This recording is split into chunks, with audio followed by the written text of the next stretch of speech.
Obraz ten kupiłem w 2015 roku od lokalnego artysty na krakowskim rynku. Chciałem się pochwalić, że jego obraz, jego dzieło wyjeżdża za granicę. Zapytał się mnie, a dokąd jedzie ten obraz? No ja mówię, do Manchesteru. A, mówi pan malarz, to taka łódź fabryczna ten Manchester. No, może i tak, ale Greater Manchester to jest druga metropolia co do wielkości w Anglii. Pierwszy to oczywiście Greater London. Projekt Manchesteruś by Piotruś Panblok to jest właśnie coś, co może wam przybliżyć Greater Manchester. A zaczniemy od czegoś eleganckiego. Elegancja, komfort, prestiż. Komfort nieprawdopodobny, wykonanie. No jestem tak podekscytowany, czuję się jak dziecko przed gwiazdką. Naprawdę, coś wspaniałego. Jestem pierwszy raz w życiu siedzę w Rolls Royce. Historię Rolls Royce'a napisał najlepszy scenarzysta świata, czyli życie. Nigdy nawet nie podejrzewał, że żyjąca w skrajnej biedzie rodzina, mająca 5 dzieci, a najmłodsze z nich Henry, będzie genialnym twórcą jednych z najlepszych i najdroższych samochodów świata. Pewnego razu, gdy pan Rolls testował nowe samochody, zauważono, że duch ekstazy zniknął z jednego pojazdu. Co się później okazało? Amazing. Został po prostu skradziony przez kolekcjonera, którego uznał za bardzo cenny element własnej kolekcji. Od tamtej pory ta maskotka jest montowana w taki sposób, by uniemożliwić jej łatwe usunięcie. Jedną z najbardziej znanych postaci filmowych, które korzystały z Rolls Royce'a, był James Bond, ale również Ian Fleming, autor powieści o Bondzie, również jeździł Rolls Royce'em. Za jedyne 300 000 funtów możecie mieć to cacko, które stoi przede mną. Jedyne, co słychać w tym samochodzie przy prędkości 140 km na godzinę, to jest ten zegarek. W 2003 roku Rolls wprowadził do jednego ze swoich modeli luksusowy dodatek. Budowane parasole w drzwiach. Każdy parasol jest oczywiście ręcznie wykonany, zgodnie z jakością i stylem Rolls Royce'a. A po schowaniu do specjalnego schowka w drzwiach zostaje automatycznie osuszony. Czy wygodnie? Bardzo. Jestem tak podekscytowany. No powiem wam, że no coś nieprawdopodobnego. Niesamowite. Bardzo fajnie.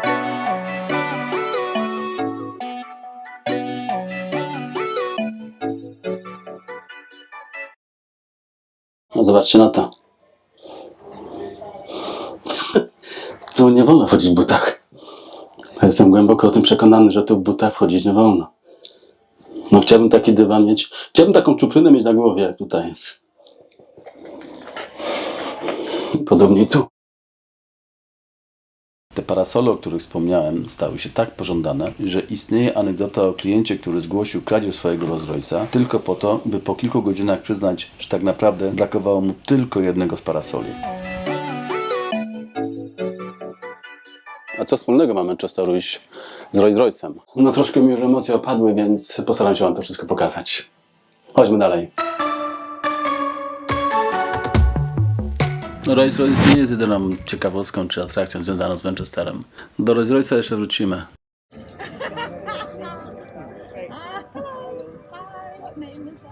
Free Walking Tour to projekt organizowany przez pasjonatów miasta, zarówno dla turystów, jak i dla mieszkańców. Są to bezpłatne spacery pełne ciekawostek, anegdot w doborowym towarzystwie. Ja miałem przyjemność spotkania Polaków, Włochów, Australijczyków, Kanadyjczyków, międzynarodowa obsada. Link zamieszczę w opisie. Spacery odbywają się codziennie. Właśnie na tym spacerze spotkałem pana kapitana żeglugi śródlądowej. Dowiedziałem się od niego bardzo ciekawych informacji zarówno o nim, osobistych, jak i też faktów historycznych. On mieszka na tej barce przez 8 miesięcy w roku. 4 miesiące w roku tylko pracuje, 8 miesięcy na barce pływa. No, zmieści się tutaj. A styk rozpycha się strasznie. Going well! Obecnie jest w podróży z Londynu do Halifaxu. Po drodze ma do pokonania 92 takie śluzy. Pokonał już 4. Na pokonanie takiej jednej śluzy schodzi mu około 15 minut, także trochę jeszcze mu zejdzie. Te grodzie są wymieniane prawdopodobnie co około 30 lat, chociaż nie wygląda mi na to. No ale skoro tak mówi, to pewnie wie. You're welcome. Have a good day. Same to you. Enjoy your day. Z panem kapitanem już się żegnam, ale pokażę wam później marynę w Manchesterze i opowiem troszeczkę o kosztach, jakie wynikają właśnie z podróżowania albo z życia na barce tutaj w Anglii. Zagadałem się z panem kapitanem i moja wycieczka mi uciekła, ale to nic, to ja was oprowadzę. Zaczniemy od kapki tutaj w tym miejscu.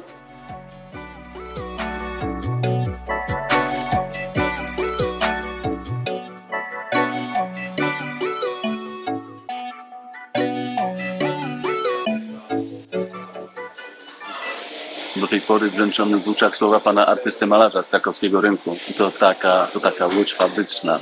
No oczywiście, że tak. Tutaj 80% światowej produkcji bawełny było produkowane właśnie tutaj. 80% nie angielskiej, czy manchesterowskiej, czy europejskiej. To było 80% światowej produkcji bawełny. Na tamten czas były najnowocześniejsze fabryki. Przyciągało to ludzi z całego świata. Irlandczyków, Włochów, Anglików z różnych części kraju. I tak naprawdę Ancoats rozbudowali imigranci. Jesteśmy w jednej z takich fabryk. Jest to teraz kawiarnia. Manchester nie zgodził się na wpisanie tych budynków na listę światowego dziedzictwa. I dlatego też mamy tutaj na przykład kawiarnie, ale też i hotele, apartamenty i biurowce.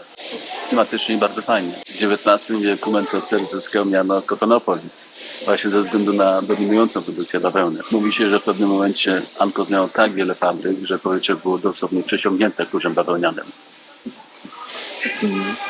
W drugiej połowie XX wieku, kiedy Anglia przechodziła z gospodarki przemysłowej na gospodarkę usługową, te wszystkie magazyny i fabryki zaczynały pustoszeć. Życie nie lubi pustki, zawsze ta pustka została wypełniona i wtedy do akcji doszła młodzież z Manchesteru.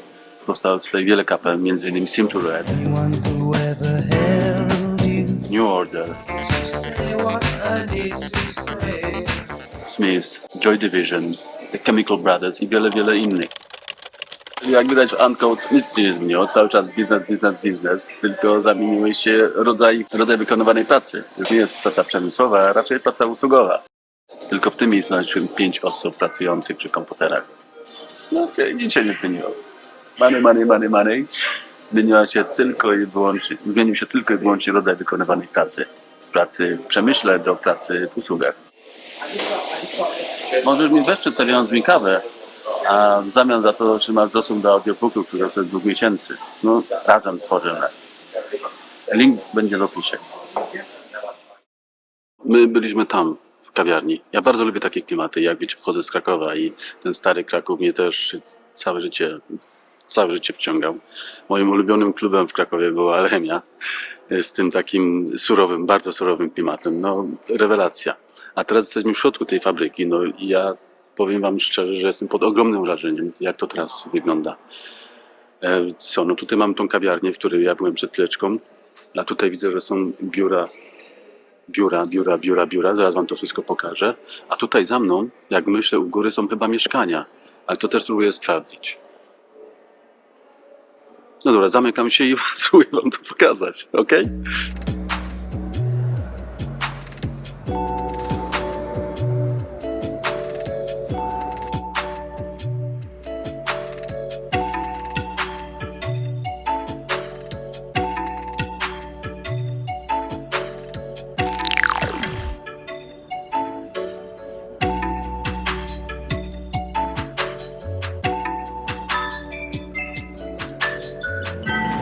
Czyli mieszkań to raczej może nie być.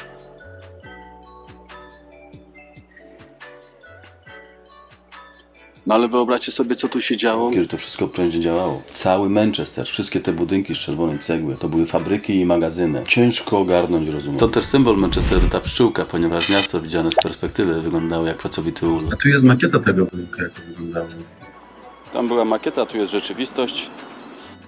Obiecana marina w Manchesterze, żeby dostać to miejsce do cumowania, musisz wpisać na listę oczekujących. Koszt takiego życia na barce to jest około 4000 funtów rocznie. To zależy też, jak masz barkę, ile za barkę zapłaciłeś, jeżeli masz swoją barkę oczywiście, tak? Ja mówię tylko o utrzymaniu, o życiu na barce. Mówi się, że to jest połowa kosztów utrzymania, jak na przykład chciałbyś mieszkać tutaj w jednym z apartamentowców. Chociaż z tego co się orientuję, to 2500 na dzień dzisiejszy jest wynajem apartamentowca tutaj w tej okolicy, a za miejsce parkingowe, za miejsce do cumowania barki płacisz, przynajmniej kiedyś tak było, 100 funtów miesięcznie. Jest różnica. A ceny tych barek są zróżnicowane, bo można zapłacić 40 000 funtów za taką bareczkę, a można zapłacić i ponad dobrze 100 000, a pewnie jeszcze więcej. Wszystko zależy pewnie od zasobności portfela.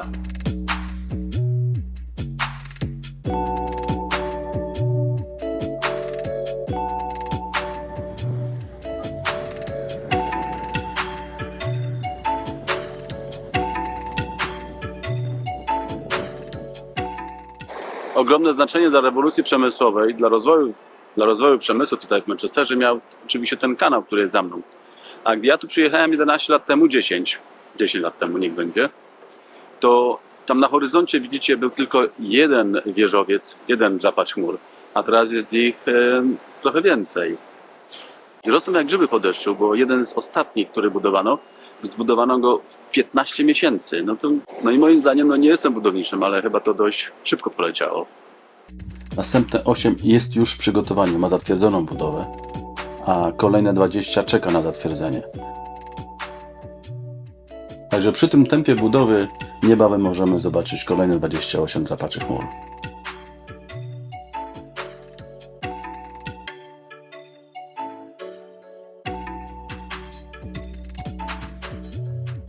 W 1979 roku Rzymianie wybudowali tutaj swój zamek, a ja jestem teraz na jego ruinach.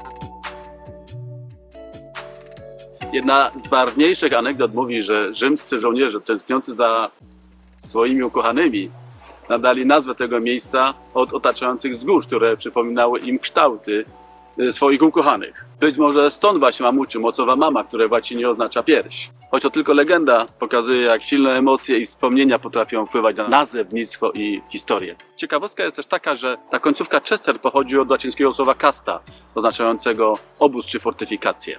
Rzymskie obozy wojskowe były zazwyczaj budowane w strategicznych miejscach. Miały znaczenie militarne czy handlowe. Manchester oczywiście nie był wyjątkiem, a legenda głosi, że rzymscy dowódcy wybrali miejsce na swoje castra na podstawie obserwacji ptaków. Wierzyli, że gdzie ptaki budują swoje gniazda, tam jest bezpiecznie i dobrze.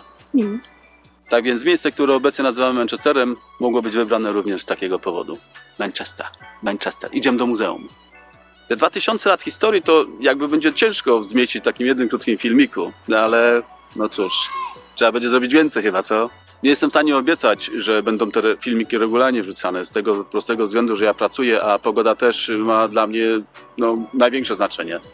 Bo jeżeli pada, to ja nie jestem w stanie wyjść z kamerą na zewnątrz. Co tylko dam radę zrobić, to na pewno zrobię. A zapraszam Was i dajcie lajka, suba, dajcie komentarz. Jak chcesz, to postaw mi kawę. A ja teraz uciekam już szybko, bo zaczyna kropić właśnie. Lecę do muzeum.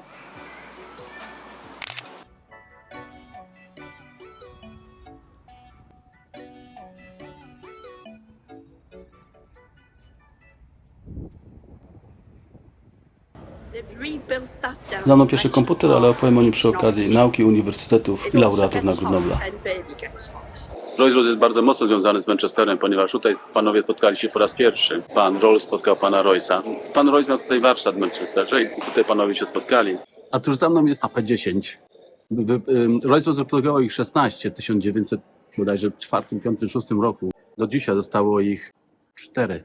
Rolls-Royce to nie tylko samochody, to też i samoloty. Pierwszy silnik samolotowy pan Royce zaprojektował na plaży, rysując patykiem na piasku. Pan Rolls uwielbiał prędkość i ta prędkość i ta szybkość go zabiła. Uwielbiał samoloty, był pierwszą ofiarą katastrofy lotniczej w Anglii. To w tym budynku jest coś ciekawego, chodź się pokażę wam.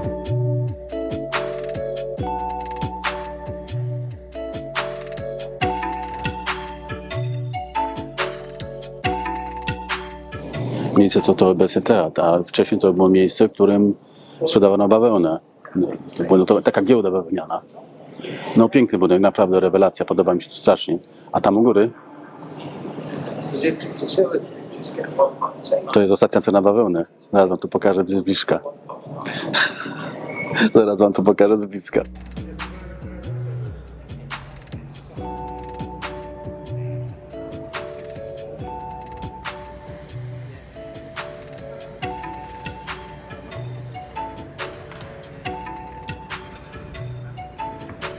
A tu jest scena przede mną, to jest rewelacja, bo ludzie jakby siedzą w centrum tych wydarzeń, które się dzieją na scenie. Scena jest okrągła. Zrobię kilka zdjęć wokół i pokażę. To są takie pozostałości po świetności Cotton Police. Można sobie wyobrazić, jak potężnym było to miasto te 200 lat temu, ponieważ przez wiele setek lat, może nie wiele setek lat, ale przez wiele lat, było to jedno z najważniejszych, najbogatszych miast na świecie. Oczywiście nie dla ludzi, którzy pracowali w fabrykach, ale dla tych właścicieli tych fabryk. Myślę, że to taki relikt przeszłości, który pokazuje ogrom tego, czym Manchester kiedyś był. Tutaj jest teraz teatr, jak już wspomniałem wcześniej, a to jest scena. I ta scena jest jakby trzykondygnacyjna. Scena jest na środku, a jak widzicie, wokół są poustawiane fotele. No nie mogę podejść bliżej, bo jest zagrodzony, niestety nie pokażę wam tego bliżej. Ale spróbuję użyć innej kamery, może to wtedy wyjdzie. No i tak wygląda ta scena za mną. Tam coś widać w ogóle. Chyba muszę obrócić kamerę z powrotem w moją stronę. Znaczy nie w moją stronę. Obrócę kamerę z powrotem. Nie wiem, że tam coś w ogóle widać, ale obrócę kamerę, spróbuję wam pokazać jakoś z bliższa. No, budynek robi na mnie kolosalne wrażenie, ogromne wręcz wrażenie. To wyobrażam sobie, jak to było w latach świetności. No, pan ma pieniądz, pan się bawi, można by rzec. Pięknie. Jeżeli lubisz pograć, to zapraszam. I to nie jest...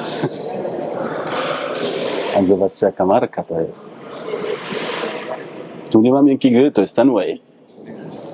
80% światowej produkcji było robione tutaj, było robione tu w Manchesterze, a za mną jest pomnik Abrahama Lincolna.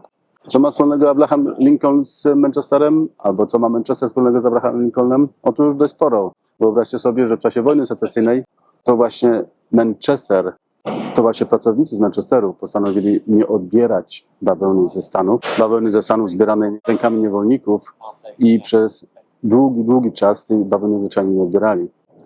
To nie jest tak, że ludzie mieli na tyle pieniędzy, że mogli sobie pozwolić na to, żeby nie odbierać tej bawełny i nie pracować. Ludzie też zwyczajnie cierpieli głód. Stanęli po stronie, która bardziej potrzebowała pomocy i postanowili właśnie wytrzymać w tym swoim cierpieniu. Abraham Lincoln w podziękowaniu napisał list. Oto tutaj jest ten, który wam już wcześniej pokazywałem. Jest tu z przodu pomnika. Symboli Kotonopolis trochę na mieście jest. Tu jest fontanna z pączkiem bawełny. A tu kto zgadnie, co jest na samym szczycie ratusza? Dajcie znać w komentarzu.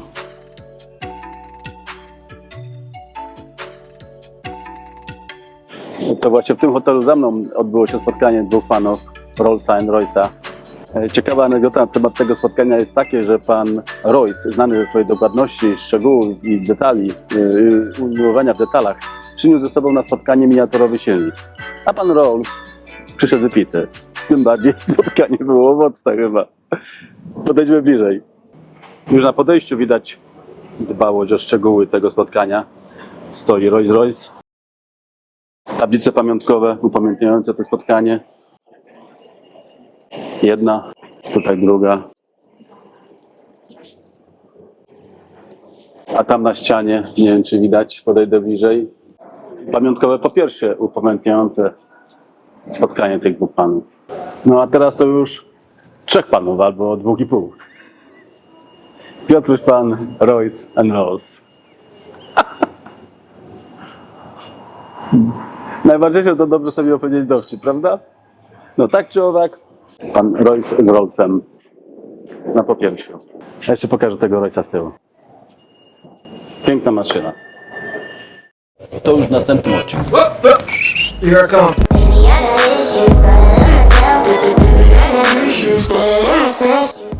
Pomnik stoi w bardzo reprezentacyjnej części Manchesteru. Miasto, w którym nie sposób uniknąć pytania, komu kibicujesz. Nie jestem fanatykiem futbolu, ale zaproszę was później jeszcze o zamachach terrorystycznych. Architektura, rozgrywka.